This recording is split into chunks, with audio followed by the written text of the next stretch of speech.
정읍지역에 있는 식당은 아니고 픽션이에요. 픽션. 제가 만들어 본 식당이에요. 근데 두 개의 식당, 제가 다니면서 본 두 개의 식당, 거기를 합치고 이 식당을 개업하는 남자는 제가 만든 가상의 인물이에요. 아시겠죠? 그러니까 제가 막 이렇게 이 식당을 소개할 때 막 머리를 돌리시면서 어디 식당이야 이러면 된다는 거예요? 안 된다는 거예요? 안 되는 거죠. 여러분, 이런 식당은 어떻게 될까요? 이따 대답하셔야 돼요. 이런 식당은 어떻게 될까? 한 남자가 있었는데요. 제가 지금 조금 전에 설명드렸죠. 제가 만든 사람이라고. 한 남자가 있었는데요. 이 사람은요, 아내가 다 음식을 했지 음식을 그동안 한 번도 만들어 본 적이 없었어요. 그런데 주위에 그 친구들 중에 식당을 해서 돈을 많이 번 친구가 있었어요. 2명. 식당 이게 어렵지 않을 것 같은 거예요. 돈 잘 벌었다는 거예요. 그래서 나도 식당을 하면 돈을 벌 수 있겠다는 확신이 생겼습니다. 그까짓 거 대충 하면 되겠다고 생각했습니다. 그래서 식당을 개업했습니다. 그래서 나름대로 레시피를 개발해서 음식을 만들었습니다. 음식은 어디 가서 배운 적이 없었습니다만 확신이 있었습니다. 그까지 음식이 뭐가 어렵냐고. 그래서 평소에 아내가 음식하면 뭐 그렇게 집에서 여자가 뭐해 뭐 이렇게 함부로 했겠죠. 그까지 음식 만드는 게 뭐가 어렵냐고 해서 음식을 만들었는데, 이제 개업을 했으니까 친구들이나 지인들이 먼저 와주잖아요. 축하하려고. 지인들이 먹어보면 그러는 거예요. 이게 어느 나라 음식이냐? 네가 만들려고 하는 음식이 뭐냐? 이탈리아 음식이냐? 중국 음식이냐? 한식이냐? 이게 뭐냐? 국적이 불명한 음식이 된 거예요. 네. 음식 맛이 기괴한 거예요. 그래서 친구들이 왔을 때마다 해요. 다른 사람은 몰라도 음식이 너무 이상하니까 식당 하던 친구들은 와가지고 먹어보고, 친구가 이제 개업한다니까 와서 먹어보고, 야, 너 이러면 안 된다. 식당은 음식 맛인데 이게 뭐냐, 이게 너 장난하는 것도 아니고 음식 갖고 장난하는 것도 아니고 중국 음식을 하든지 뭐 퓨전을 하든지 좋은데 음식 맛이 이게 뭐야, 기괴하지 않아, 안 되잖아. 그러니까 이렇게 친구가 대꾸했어요. 너희들은 음식의 세계를 잘 모른다. 나는 옳다고 믿는다. 언젠가는 사람들이 이 음식을 알아줄 날이 있을 것이고 나는 이 식당으로 반드시 성공할 것을 믿는다. 안 돼, 친구야. 이거 음식을 제대로 배워야 돼. 너는 음식에 대해서 지금 기본이 안 돼 있는 것 같아. 그렇지만 이 사람은 자기가 날마다 만드는 음식, 그것에 대한 확신이 있었어요. 근데 이 남자가 식당을 개업했는데 손님들이 안 오는 거예요. 한 번 온 사람들은 절대 안 오는 거예요. 지인들도 한 보름쯤 돼서 이렇게 인사차 왔다가 다시는 안 오는 거예요. 어쩌다 오는 사람은 여기 왜 식당이 있네 하고 들어오는 사람들 정도예요. 근데 식당이, 이 남자나 사장님이 엄청 게을러요. 어쩌다 오는 사람들이 식당에 들어와 보면 식당이 엄청 지저분하는 거예요. 바닥이 막 솜 같은 먼지가 날아다니고, 탁자에는 티슈가 막, 사람들이 쓰던 티슈가 막 그대로 있고, 음식을 내온다고 내오면은 막 이상한 그 접시에 이상한 막 찌꺼기 같은 게 묻어 있는 거예요. 하도 맛이 없어가지고 단무지라도 좀 썰어달라고 해가지고 단무지 주는데 단무지에다 고춧가루가 잔뜩, 엄청 게을러요. 막 귀찮아요. 다시 여쭙습니다. 거기가 어디예요? 묻지 마세요. 이제 너무 더러운 거예요. 막 음식을 만드는 거 보니까 게으르고. 근데 이제 아직 소문을 듣지 못한 친구들이 식당을 찾아갔는데, 야, 누가 아무개가 우리 친구가 식당을 열었다던다. 아직도 못 가봤으니까 한번 가보자 하고 친구들을 끌고 갔는데 식당 문이 닫혀 있는 거예요. 전화를 했더니, 야, 너 식당 개업했다 그래서 우리 왔는데 왜 문 닫혀 있냐 그랬더니 아내하고 싸워가지고 기분 나빠서 문 닫았다는 거예요. 그래서 그 식당은 가면 문 닫고 있고 가면 문 닫아 있고 그래요. 그때마다 왜 문을 안 닫았냐고 그러면, 안 열었냐고 그러면 기분 나빠서 안 열었다는 거예요. 그 식당의 개업 시간은요, 그 사장님의 기분이에요. 기분이 좀 좋은 날은 일찍 열기도 하고, 아내하고 좀 싸우거나 자식들이 시험 성적이 안 좋아서 기분 나쁘면 안 열거나 늦게 열거나, 사람들이 갈 때마다 문 닫혀 있고 그래. 자, 이 식당이 어떻게 됐을까요? 크게 대답해 주세요. 시작. 당연히 망했어요. 근데 여러분, 이 식당이 누군 줄 아세요? 내 생각이에요. 내 생각. 이 식당 주인하고 똑같은 게 내 생각이에요. 왜냐하면요, 내 생각의 정체, 이 사장님하고 내 생각이 똑같다는 거예요. 내 생각의 정체 1번은요, 내 생각은 항상 옳다고 생각한다는 거예요. 예. 친구들이 그렇게 하면 이거 안 된다, 이렇게 음식을 좀 개발해야 되고 음식을 좀 제대로 배워서 시작을 해야 된다라고 말해도 소용없잖아요. 내가 오라. 너희들이 내 음식 세계를 이해하지 못할 뿐이야. 네. 우리는요, 우리 생각은요, 항상 내가 옳다고 생각하고 모든 것을 출발한답니다. 예를 들어볼까요? 내가 몸무게를 60kg로 알고 있어요. 몇 킬로요? 몇 킬로그램이요? 60kg로 알고 있어요. 근데 어느 날 아침에, 날마다 이제 몸무게를 재는데 어떻게 아침에 올라가 몸무게를 재보니까 65kg가 나온 거예요. 65가 탁 된 거예요. 그럼 어떻게 하죠? 다시 올라가죠. 왜 그러죠? 60kg가 맞는데 65가 나왔잖아요. 그래서 다시 올라가죠. 그런데 또 65가 나오면 어떡하죠? 다시 올라가죠. 네. 내 생각이 옳아요? 저울이 옳아요? 내 생각이 옳은 거죠. 그러니까 확인하는 거죠. 이게 65가 아닐 텐데? 그래서 이렇게 투덜거리죠. 목욕탕 가서 다시 한번 재봐야겠어. 이게 잴 때마다 조금씩 다른 것 같아. 네, 내 생각이 옳고 저울이 틀릴 수 있다고 생각해. 여러분, 시험 성적이 나오면요, 입학 시험이나 어디 중요한 시험을 봤을 때 점수가 잘 나오면 내가 잘해서 그랬다고 생각을 해요. 그래서 뿌듯해해요. 그런데 시험 성적이 엉망으로 나오면, 그래서 불합격하면 어떻게 생각할까요? 내가 컨디션이 굉장히 안 좋았다고 생각을 해요. 너무너무 안 좋은 상태에서 내가 시험을 봐서 억울하다는 거예요. 집중을 못했다는 거예요. 야, 누가 잘못했어요? 나는 잘못이 없어요. 그날 수면이 좀 나에게 문제가 있었다고 생각해요. 혹은 그럼 학원을 바꾸든지 해야지. 예, 공무원 학원을 다녔는데 학원 선생님이 너무 못 가르친다는 거예요. 그래서 나는 옳고 시험을 그따위로 내 시험 출제한 사람이나 내가 다니는 학원 선생님이 잘못 가르쳐서 내가 이렇게 억울하게 됐다라고 투덜거리죠. 물어보세요.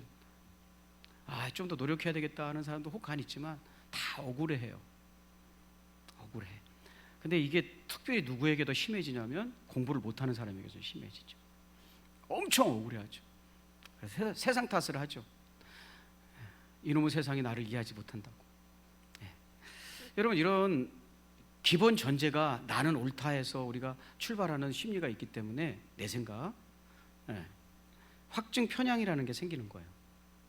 확증 편향이라는 것은 내가 가진 생각을 지지하는 이야기들이나 증거들은 받아들이고, 내가 지금 가지고 있는 생각을 불리하게 만드는 생각이나 사실들은 거부하는 거예요. 그걸 확증 편향이라고 해요. 예를 들면 어떤 시어머니가 있었는데 외아들을 키우고 있었어요. 홀로 아들을 키우고 있었는데 그 아들이 날마다 어머니 하면서 잘 효도했는데 결혼을 해가지고 며느리가 들어오자 좀 달라졌어요. 아들 얼굴 보기가 힘들었는데 그 아들이 매일 처가댁만 가는 거예요. 엄마가 어떻게 생각했냐면, 집안에 며느리가 잘못 들어와서 백녀씨가 들어와서 내 아들을 홀렸다. 저 백녀씨라고 생각을 정했어요. 그게 이제 며느리를 보는 시어머니의 시각이에요. 저 백녀씨가 내 아들을 뺏어가서 저 처가댁하고만 논다.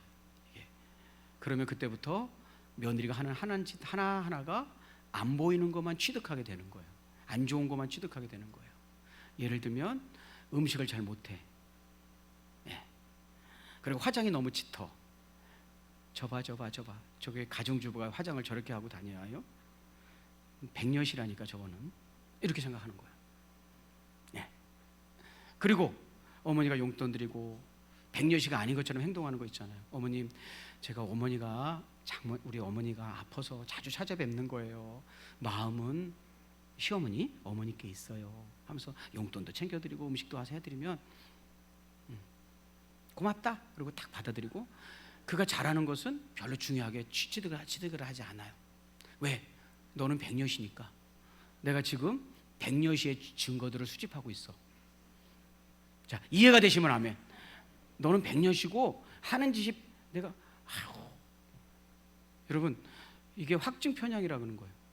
사람은 나를 지지하는 생각은 받아들이고 내 생각을 틀렸다고 말하는 것은 거부해버리는 거예요. 확증 편향이라고 해요. 여러분, 내가 항상 옳다고 생각하고 사는데 인생 괜찮을까요? 우리 인생 한 번도 살아본 적이 없잖아요. 음식 안 해봤잖아요.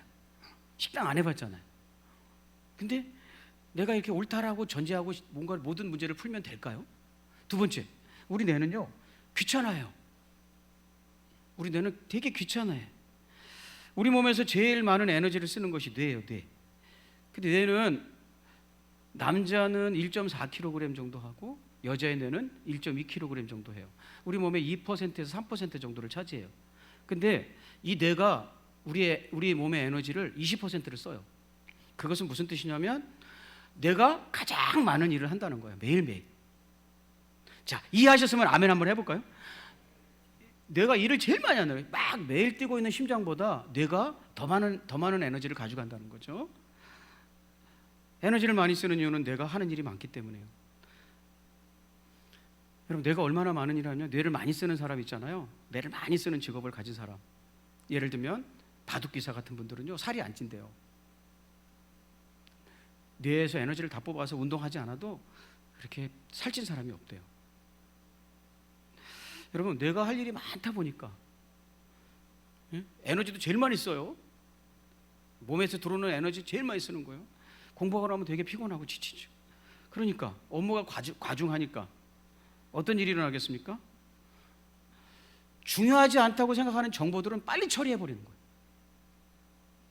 그래서 내가 중요하다고 생각하고 관심 있는 것은 뚫어지게 공부하지만, 예를 들면 하나님 말씀을 들어도 마찬가지예요. 저까지 게 무슨 하나님이 있긴 뭐 있냐고 대수롭지 않게 생각하는 사람은 이거를 빨리 처리하기 시작하는 거예요. 자, 이해하셨어요? 귀찮아하는 거예요.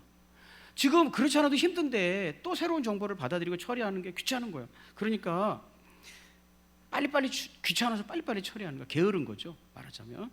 그래서 어떤 사람을 만났는데 딱 만났는데 초면이에요. 초면을 딱 만났는데 그 사람이 나보다 한 20살은 어려 보이는데 딱 반말을 한 거예요. 딱 반말을 한 거예요. 그럼 어떻게 해요? 이놈 재수없는 놈이네? 그래서 이제 그 사람은 재수없는 놈으로 처리해 버린 거예요. 그 다음부터는 그 사람이 무슨 말을 해도 재수없는 놈이 되는 거예요.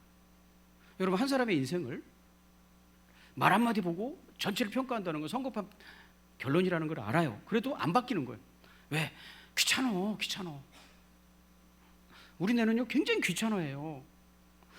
또 뇌는 할 일이 많고 시달리다 보니까 새로운 일을 하는데 게을러요. 가뜩이나 할 일이 많은데 또 다른 일을 시키고 또 다른 일을 시키니까 변화보다는 안정을 추구해요. 내가 뭐라 그런 줄 아세요? 그만 좀 시켜. 내가 여기서 제일 많이 일하고 있잖아. 이런 태도예요. 그러니까 귀찮아해요. 그래서 사람들은 항상 다니는 길로만 다니는 거예요. 다니는 길로만. 그리고 예배당에도 오면 앉는 데만 앉는 거예요. 여러분, 예배당에서 다른 데 앉는 것도 있잖아요. 에너지가 필요해요. 생각을 해야 돼요. 어디 앉을까 그러면? 내가 여기 안 앉으면 어디 앉을까? 그래서 생각에 관한 생각해 보면 이렇게 생각하고 사는 것을 제1생각이라고 해요. 깊이 숙고하지 않고 그냥 하는 거. 왜 그런 줄 아세요? 네. 집에서도 여러분 식탁에 앉는 데만 앉잖아요. 그런 패턴이 주어진다는 거. 그거는 내가 할 일이 많기 때문에 중요하지 않은 일들은 그냥 습관처럼 해버리는 거예요. 귀찮아하는 거예요. 세 번째는요, 우리의 뇌의 특징 세 번째는 느낌이 결정을 주도한다는 거예요. 내 느낌이 내 결정을 주도한다는 거예요. 내 생각이라는 것은 사실은 그것이 진짜 사실이냐 아니냐보다는 내 느낌이 어떤가에 따라서 결론을 내리기도 하고 그것을 사실로 받아들인다는 거죠. 어떤 사람이 굉장히 기분 나쁘면, 기분 나쁜 건 감성이고 느낌이잖아요. 그 사람이 하는 모든 말은 마음에 안 들어요. 로버트 버튼이라는 사람, 신경학자가 쓴 생각의 한계라는 책이 있어요. 이분은요, 여기서 이렇게 주장했어요. 확신은 느낌이다. 사실이 아니라는 거, 팩트가 아니라는 거. 그 사람이 그것을 옳은 것이라고 받아들이는 느낌이 확신이래요. 그것이 근데 진짜가 아닐 수도 있어요. 여러분, 이 시대를, 우리가 지금 살고 있는 이 시대를 포스트 트루스 시대라고 해요. 이거는요, 2016년 옥스포드 사전에 올해의 낱말로 선정된 낱말이니까 굉장히 중요한 낱말이에요. 포스트 트루스라는 거는 뭐냐면 그것이 진짜인지 아닌지는 중요하지 않다는 거예요. 진짜인지 가짜인지는 중요하지 않고 느낌이 중요하다는 거예요. 그러므로 어떤 여론을 형성하거나 바꾸려면 감성을 터치하라는 거예요. 그래서 자기 생각이나 그 사람이 가지고 있는 생각이나 감성에 호소하는 것이 더 큰 영향력을 발휘하게 되는 현상을 포스트루스라고 얘기해요. 여러분, 내 생각과 아까 식당을 해본 적도 없이 기분이 나면은 문 열고 기분이 나면 문 닫고 하는 사람과 내 생각이 뭐가 달라요? 사랑하는 성도 여러분, 하나님은요, 우리의 영혼이 천하를 주고도 바꾸지 않을 만큼 소중하대요. 하나님이 하시는 말씀은 우리의 영혼이 소중하기 때문에 하는 거예요. 자, 한번 읽어볼까요? 마태복음 16장 26절 시작. 사람이 만일 온 천하를 얻고도 제 목숨을 잃으면 무엇이 유익하리요? 사람이 무엇을 주고 제 목숨과 바꾸겠느냐? 네. 천하와도 바꿀 수 않는 것이 우리의 목숨이라는 거예요.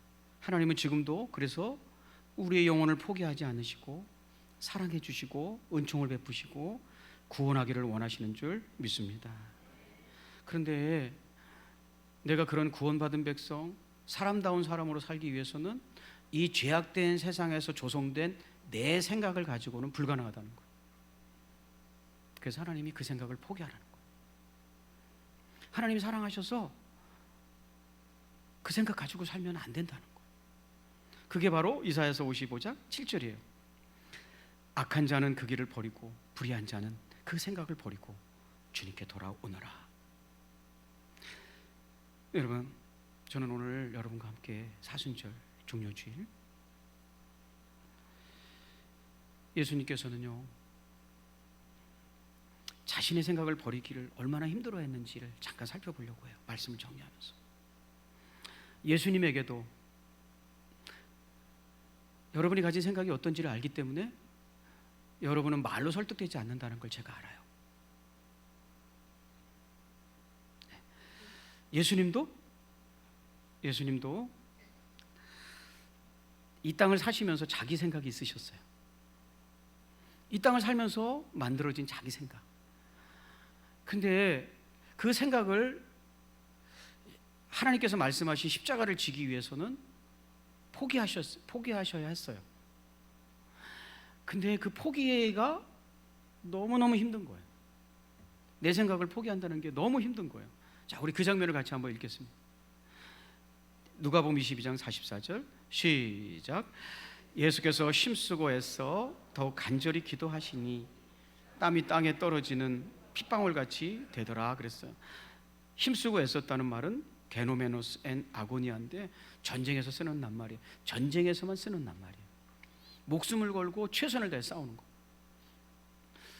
네. 자기 생각과 그렇게 싸워야 하셨어요. 그게 주님께서 애쓰고 힘써 기도하는 모습. 여러분, 예수님께서 그래도 안 되니까 오늘 하나님 말씀 보면 기도하는 거거든요. 안 되니까. 그래서 몸부림치면서 기도하는 거거든요. 그들을 떠나 돌 던질 만큼 가서 무릎을 꿇고 기도했다. 여러분, 목회자는요, 여러분의 감성을 터치하는 사람이 되면 안 돼요. 진리를 얘기해 줘야 되는 거죠. 근데 진리를 얘기해 주려면 안 듣는다는 거예요. 현대인들은 내 감성을 터치하는 얘기만 듣는다는 거예요. 그래서 목회자의 고민이 있어요. 여러분이 만약에 내 생각을 버리고 주님의 생각을 지금 받아들였다면 우리는 그것을 믿음이라고 하는데, 그것은 최고의 기적이에요. 있을 수 없는 일이 일어난 거예요.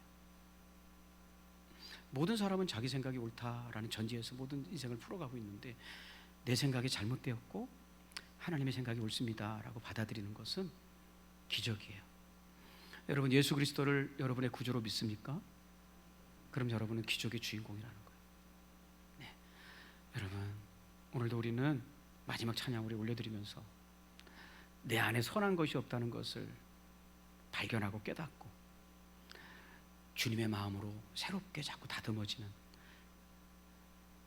구원과 복된 삶을 살아갈 수 있기를 진심으로 축복합니다. 기도하겠습니다. 하나님 아버지, 우리의 생각이 나와 같고 세상은 내 생각대로 풀려야 바르게 갈 것 같다고 지금도 확신하고 있습니다. 그러나 하나님 말씀 때문에 내 생각을 포기합니다. 하나님 말씀하시니 내 생각을 내려놓습니다. 지금까지 우리가 어리석고 미련하게 고집대로 살아왔던 것 하나님께서 다 아시고 은혜로 붙잡아 주시고 축복해 주시고 우리를 한 번도 놓지 않았던 것처럼, 우리를 지금도 붙잡고 계신 것처럼 우리를 다시 한번 붙잡아 주시어서 우리가 마침내 내 생각을 포기하고 예수님처럼 내 생각을 포기하고 하나님의 생각을 내 삶의 기준으로 세우는 믿음의 사람 되게 하여 주시옵소서. 주님 마음 내게 주옵소서. 우리를 모든 죄악에서 건져주신 우리 구주 예수님의 이름으로 간절히 축복하며 기도하옵나이다. 아멘.